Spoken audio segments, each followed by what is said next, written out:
Hello, here we are, Chapter 9 of Shiloh. I can't move.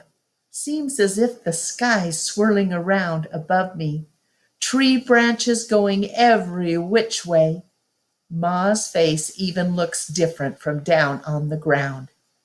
Shiloh, of course, goes right over, tail a waggin', but all the steam's gone out of me. How long have you had this dog up here? She asks. Not one trace of a smile on her face. I sit up real slow and I swallow. About a week, I guess.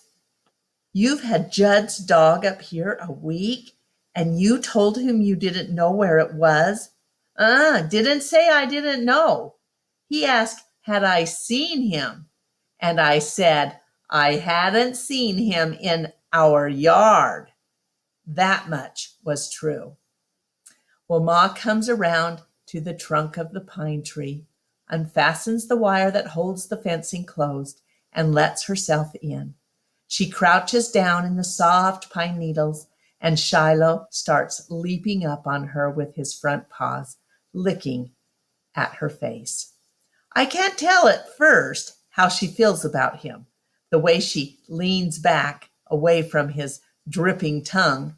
Then I see her hand reach out with its short, smooth fingers and stroke him. So we've got ourselves a secret, she says at last.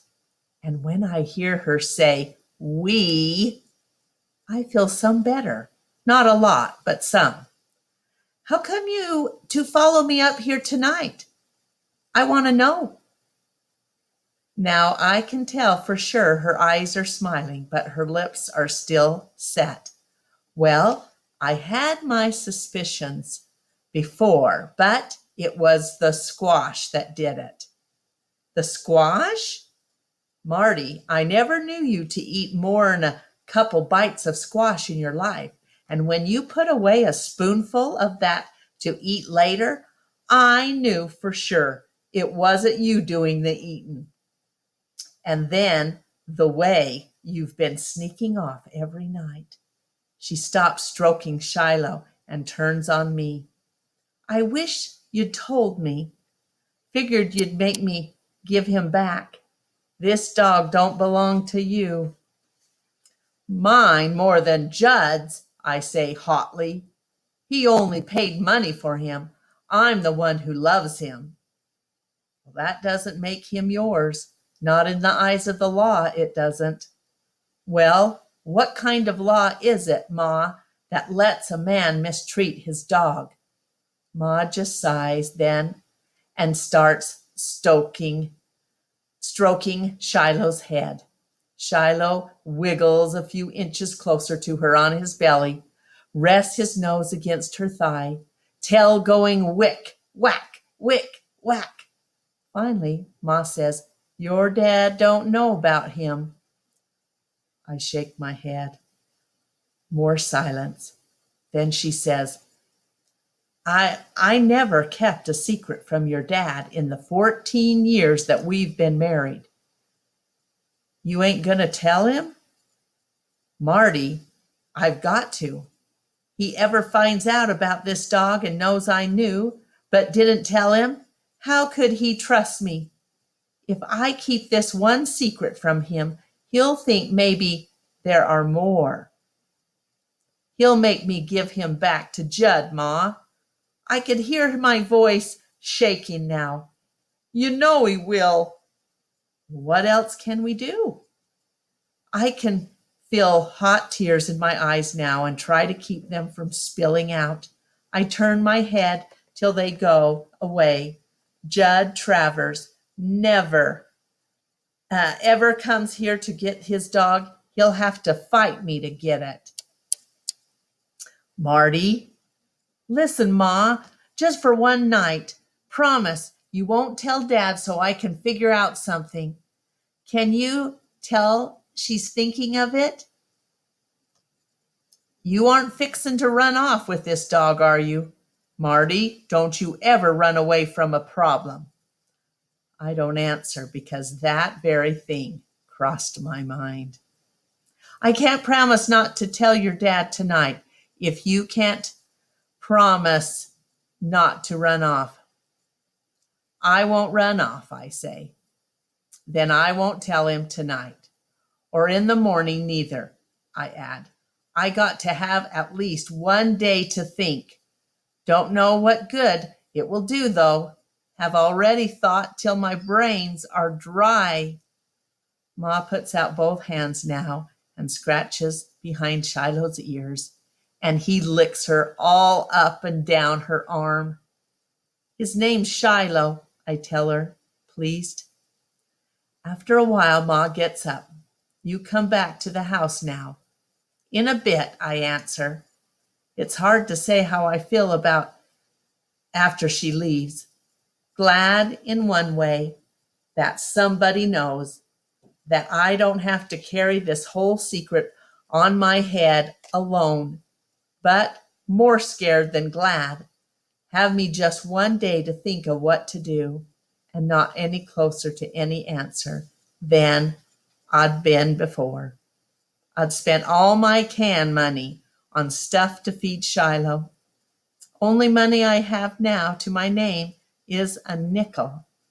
I'd found out by the road. Judd won't sell me Shiloh's spit for a nickel. My first thought is to give him to somebody. Give him to somebody else and not tell them whose dog it is. Then tell Ma that Shiloh had run off. But that would be 2 more lies to add to the pack. Word would get out somehow or other, and Judd would see David Howard or Mike Wells walking his dog, and then the war would really start. All I can think of is to take Shiloh down to Friendly the next day, draw me up a big sign that says, "Free, world's best dog," or something, and hold it up along the road to Sistersville, hoping that some stranger driving along will get a warm spot in his heart for Shiloh, stop his car, and take him home. And I won't ask him where home is, neither, so when Ma asks me where the dog is, I can tell her honest, I don't know. When I get back to the house, Dad's just washing up at the pump, using grease to get the oil off his arms. He's yelling at Dara Lynn and Becky, who are playing in the driveway, screen wide open, letting in the moths. I go inside and Ma's putting the dishes away in the kitchen, lifting them out of the drain rack and stacking the plates on the shelf. She's got the radio on and is humming along with a country music song. It's you I want to come home to. It's you to bake my bread. It's you to light my fire. It's you to share my bed. She sort of blushes when she sees me there by the refrigerator listening to her sing. I know I'm not going to sleep much that night. I sit on the couch staring at the TV, but not really watching, while Ma gives Becky her bath. Then I wait till Dara Lynn is out of the bathroom so I can take my own bath. Don't know if I soaped up or not. Don't even know if I washed my feet. I go back in the living room and Ma has my bed made up there on the sofa. The house gets dark, the doors close, and then just the night sounds come from outside. No, there's a piece of cardboard somewhere out in the shed I can print on. There won't be any trouble getting Shiloh to Friendly either. I'll put that rope on his collar and he'll follow along good as anything. We won't take the main road, though, in case Judd's out in his truck. Take every back road I can find. Then I'll plant myself on the road to Sistersville, holding that sign. Shiloh waiting beside me, wondering what it is we're going to do next. What am I fixin' to do anyway? Give him to the first car that stops? Don't even know the person driving. Might even be I'll give Shiloh to somebody who'll treat him worse than Judd Travers. Now that Shiloh's come to trust me, here I am getting ready to send him off again. I feel like there's a tank truck sitting on my chest. Can't hardly breathe. Got one day to decide what to do with Shiloh, and nothing I think on seems right. I hear Shiloh making a noise up on the far hill in his pen. Not now, Shiloh, I whisper. You've been good as gold all this time. Don't start now. Can it be he knows what I'm fixin' to do? Then I hear a yelp, a loud yelp, then a snarl and a growl, and suddenly the air is filled with yelps, and it's the worst kind of noise you can think of. It's a dog being hurt. I leap out of bed, thrust my feet in my sneakers, and with shoelaces flying, I'm racing through the kitchen toward the back door. A light comes on. I can hear Dad's voice saying, "Get a flashlight." But I'm already out on the back porch, then running up the hill. There are footsteps behind me. Dad's gaining on me. Can hear Shiloh howl like he's being torn in two, and my breath comes shorter and shorter, trying to get there in time. By the time I reach the pan, Dad's caught up with me, and he's got the flashlight turned toward the noise. The beam searches out of the pine trees, the fencing, the lean-to, and then I see this big German shepherd, mean as nails, hunched over Shiloh there on the ground.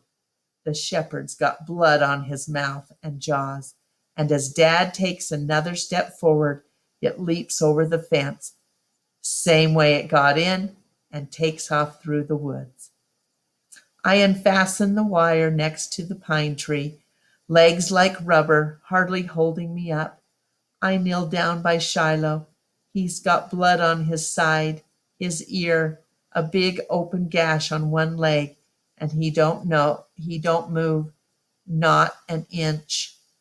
I bend over, my forehead against him, my hand on his head. He's dead. I know it. I'm screaming inside. Then I feel his body sort of shiver and his mouth moving just a little, like he's trying to get his tongue out to lick my hand. And I'm bent over there in the beam of Dad's flashlight, bawling, and I don't even care.